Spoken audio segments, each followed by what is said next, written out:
Қойшыбек, Мүбәрак, Құбыжық. Төртінші бөлім. Бұл осыдан 30 жылдың алдында ғана болған. Сол қайталанып жатыр. Бақсы шал сөзінің соңын аяқтамай, аузын лапылдап жанған шаланы тістеген қалпы лаулап жанған отты арлы-берлі кесіп өтіп, бақсылық ойынға кіріскен. Лаулаған отты айналып, ұйлығысып тұрған топтың арасында Маран аға әлдекімдерге сөйлеп тұр. Менің де есіме бірдемелер түскен тәрізді. Ой, жалған айт десеңші. Міне, мынау сол зұлматтан қалған белгі. Олардай шулап отырған бір ауыл бір түнде қырылып жоқ болды. Дегенмен тағдырдың жазуына кімнің кесек өлең болуға шамасы келсін. Сол ауылдан тек жалғыз бала ғана аман қалған еді. Ал мынау зұлматта тура сол сықылды көрінеді маған. Соның бір шалық емес па деп қорқамын. Деп манағы шолақ қолына қарап сөйлеп кетті. Бақсылық ойынын бір сәтке тоқтатқан шал Маранның қасына келді де маңдай терін сүртіп жатып: иә, Маран, сенің айтқаныңның да жаны бар. Бұл да сол 30 жылдың алдындағы сен көрген зұлматтың өзі болмаса да соның жалғасы. Бұл да кәдімгі адам, осы ауылдың кірмесі, анау мылқау қойшының асыранды баласы. Қойыңыз, Жұрт маңайына тімтіне қарап қойшы шал мен кемпір тістеді, бірақ оларды таба алмады. Соның қалай келгенін біле бермейсіңдер ғой. Алғаш әкелгенде мен қарсы болған едім. Адамбыз ғой, басқа түскенде болмаса басқаға сенбейтін. Шал ауыр күрсінді. Маран аға үнсіз ойға кетті. Менің қарадауым болғанда одан аман қалар едік. Оны шымырқандырып қуып жібермегенде бүгін бәрінен құтылатын едік. Ол адам етін жеген, албасты әйелдің құрсағынан шыққан бала, деді шал қайтадан сөзге келіп. Шал Маран ағаға өз білгенін айтып отыр. Кешкі мезгіл, қалың нулы қарағайдың ортасын ойып отырған шағын ауыл, әппақ шағаладай самсаған қалың кигіз үй, қайшалысқан қалың адам. Ортадағы үлкен 6 қанат ақ үйде ас берілген. Үй маңайындағы адамдар әлі тарқай қоймаған. Үй іші де толы адам. Кешкі асқа отырған.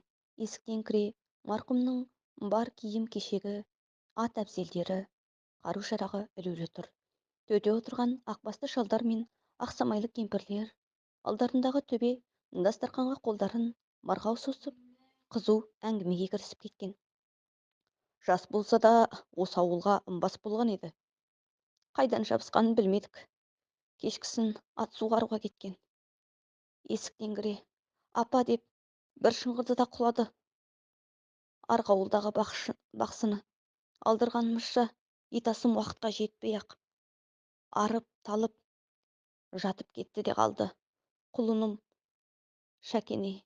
Қара кемпір көзінен жас тоқтаусыз парлап отыр. Бақсы не дейді сонда? Жын соғыпты. Қап, әттеген-ай, үйге кіргізбей аластап жіберсеңіздер аман қалар ма еді, деді.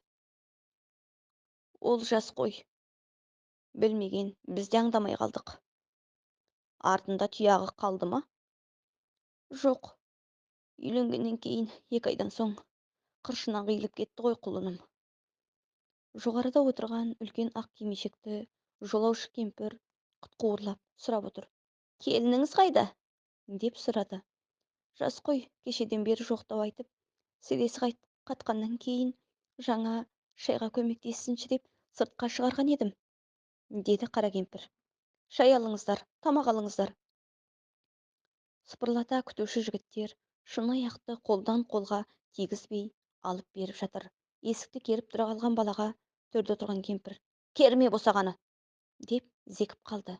Кемпірдің зілді даусынан жасқанған бала сыртқа қарай шегініп шыға бергенде: ойбай, күйесің ары, деген әйел даусы шықты да баланы кимелеп шыға келді.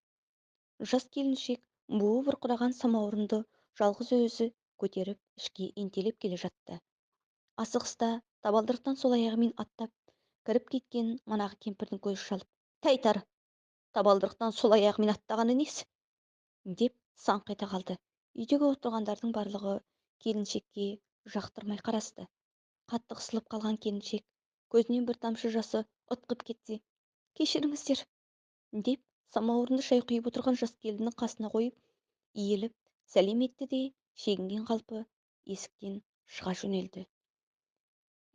Бейбақ, осы менің келінім, деді үй иесі кемпір төрдегі манағы сұраққа жауап берген болып. Ернін сылп еткізіп, ішінен бірдемелерді күбірлеген жолаушы кемпір одан әрі еш нәрсе айтпады. Жалғасы бар.